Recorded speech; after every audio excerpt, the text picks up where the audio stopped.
El monstruo que merodea causa miedo a la oscuridad. Narraciones y documentales analíticos sobre Silent Hill. Pronto te perderás en sus calles. No vayas a encender la luz. The Monster Lurks.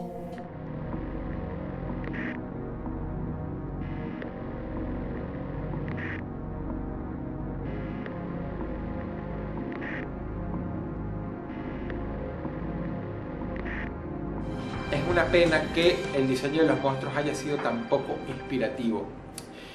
Ustedes se acuerdan que las anteriores criaturas de Silent Hill están inspiradas en los diseños de Giger, que eran unas criaturas horribles que no eran nada genéricas, no era el típico monstruo genérico que hace el 90% de los artistas. No, esto tenía algo especial que los hacía mucho más mórbidos, mucho más horrorosos. Yo invito a la gente a ir a Google ahora mismo y a escribir Giger, se los voy a poner aquí, para que vean lo que es de verdad un diseñador con talento.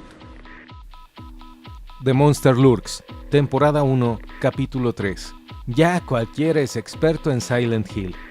En los últimos años han proliferado videos de jóvenes de nuevas generaciones que hablan usualmente sobre diversos puntos comunes sobre Silent Hill, generalmente titulados Las 10 curiosidades que no sabías de Silent Hill o los 7 puntos que nadie se atrevió a tocar sobre Silent Hill.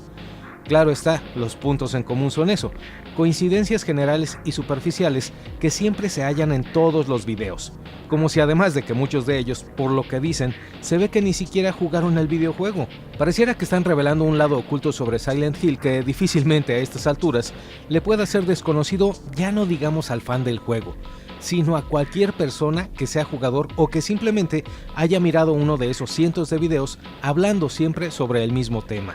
La cita con la que inicia este tercer capítulo es de un tal Dross Rotzang, de quien nos abstendremos de decir cualquier cosa, excepto que lo que dijo es completamente falso. Las influencias de los diseñadores de Silent Hill, donde siempre figuraron los que formaran parte del Team Silent, hasta lo poco que quedó de este en Homecoming, con Akira Yamaoka, que era músico, no diseñador.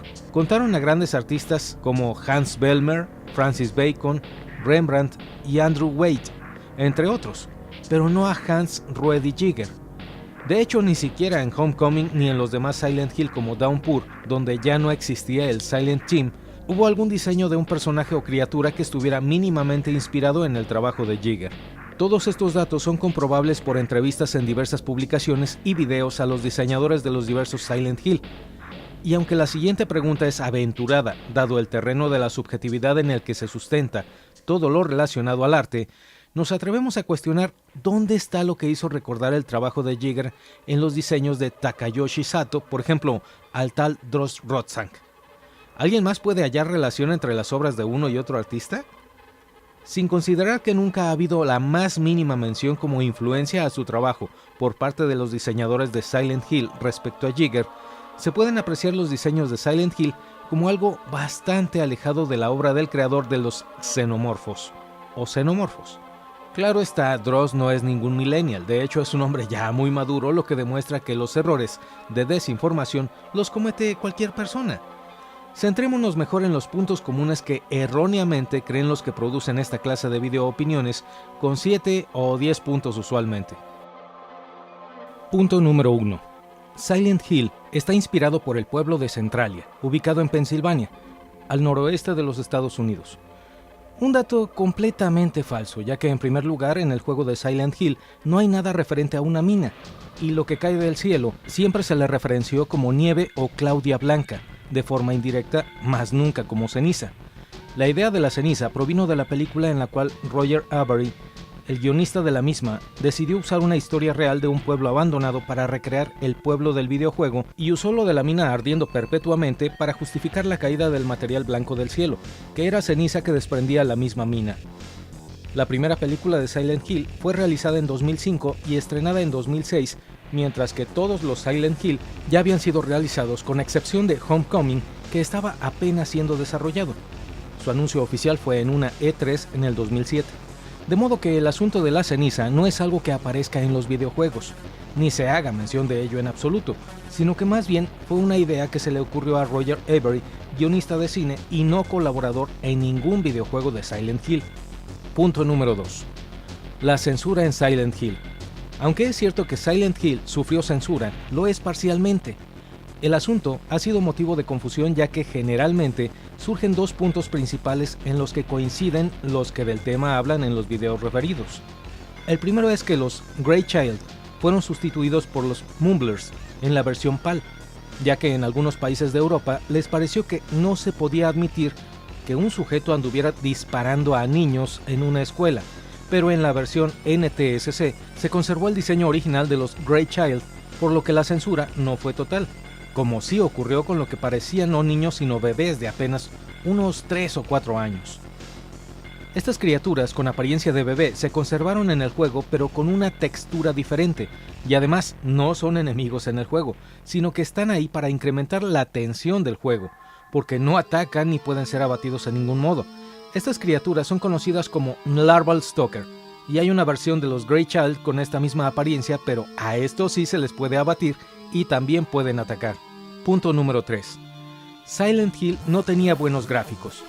Este es uno de los asuntos que más polémica han generado y me extenderé un poco en el apartado, ya que de igual forma lo considero falso por muchos motivos.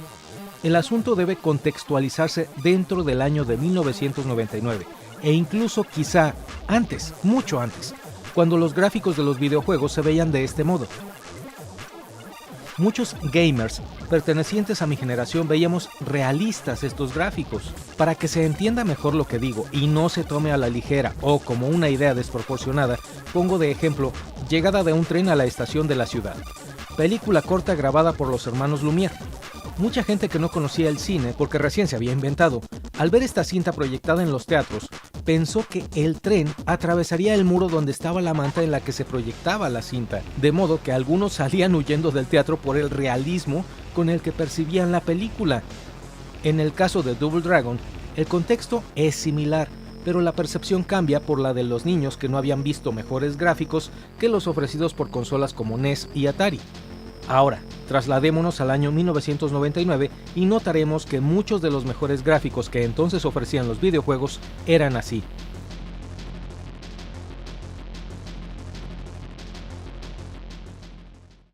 Incluso hubo quienes afirmaron que Resident Evil tenía mejores gráficos, una comparación que no tiene cabida siendo que Resident Evil no tenía entornos en 3D. Si observamos el contexto del film del tren de los hermanos Lumière, aquí pasa algo similar.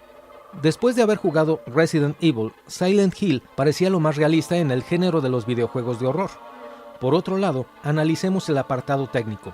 La resolución mínima de la PlayStation era de 256 por 224 píxeles, mientras que la máxima era de 640 por 480 píxeles.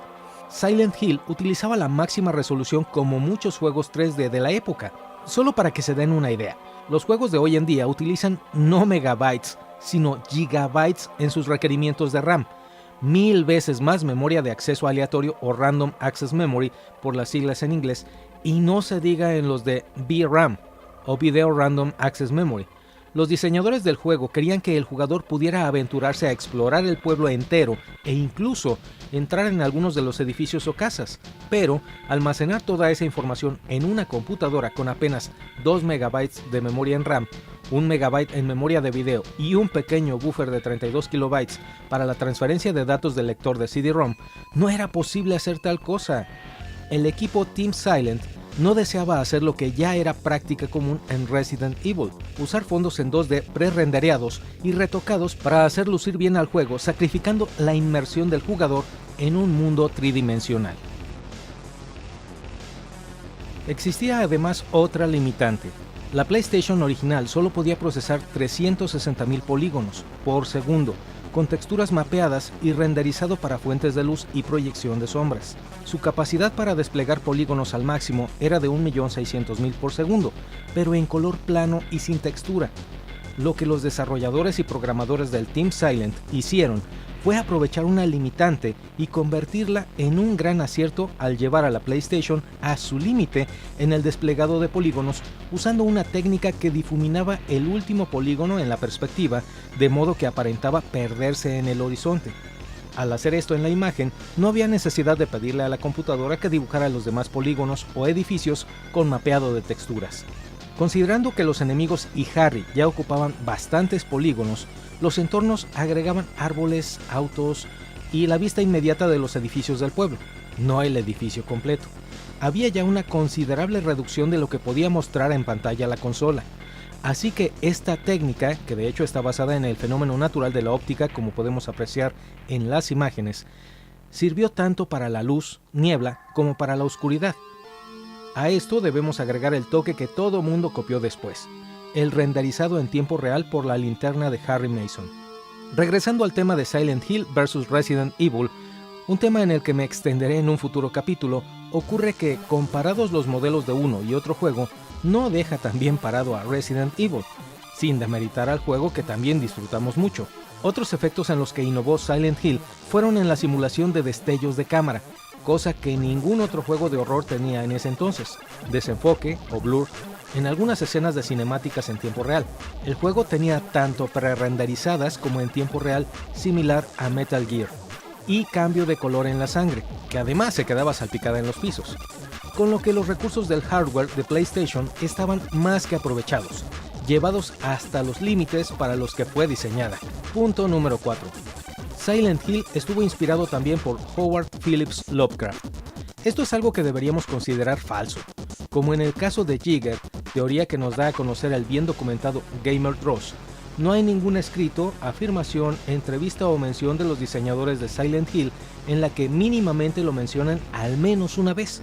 No aparece su nombre en las calles de Silent Hill, ni hay textos dentro de la historia en los que se alude a otros escritores, en los que se haga una mínima referencia, aunque sea por asociación a su obra o personajes. Y no es raro, porque el terror que maneja Lovecraft puede definirse como cósmico, y Silent Hill alude al terror psicológico y a las obras de horror plasmadas en muchos de los autores a los que referencia, cuyos textos fueron llevados incluso a la pantalla en varias ocasiones, siendo estas películas también fuente de inspiración. No es que Lovecraft no haya sido llevado ya al cine, pero las películas basadas en sus obras no son precisamente populares por las adaptaciones, consideradas pobres por sus seguidores. Incluso en la gran Wikipedia existen estos errores. A continuación cito parte de la entrada relativa a Silent Hill. Los miembros del ahora separado Team Silent han declarado que son admiradores del film Jacob's Ladder y su técnica de inducir miedo a través de un nivel de percepción más psicológico. Para los primeros 4 juegos fueron notables influencias los libros de Stephen King, Dean Koontz, Kunio Yanagita y ligeramente por los de H.P. Lovecraft. Los films de David Lynch, Stanley Kubrick y Alejandro Jodorowsky, el arte de Hieronymus Bosch, Peter Bruegel, el Viejo y Francis Bacon, y la música rock industrial New Age y techno alemán. Insisto en que esta información no se basa en ningún dato aportado por los creadores de Silent Hill, al menos no de los que pertenecieron al Team Silent alguna vez. Wikipedia tiene un criterio de publicación en el que requiere citas ante afirmaciones. Aquí, curiosamente, no hay citas ni referencias, solo afirmaciones no sustentadas en evidencia alguna. Por ejemplo, los diseñadores como Takayoshi Sato y Keiichiro Toyama han reconocido la influencia de Adrian Lyne, David Lynch, Stanley Kubrick e incluso, de un modo más indirecto, Dario Argento. Pero, ¿Alejandro Jodorowsky?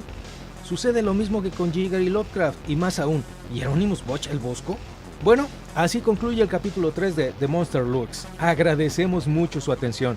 Esperen la siguiente entrega del próximo capítulo el jueves que viene. ¡Hasta pronto!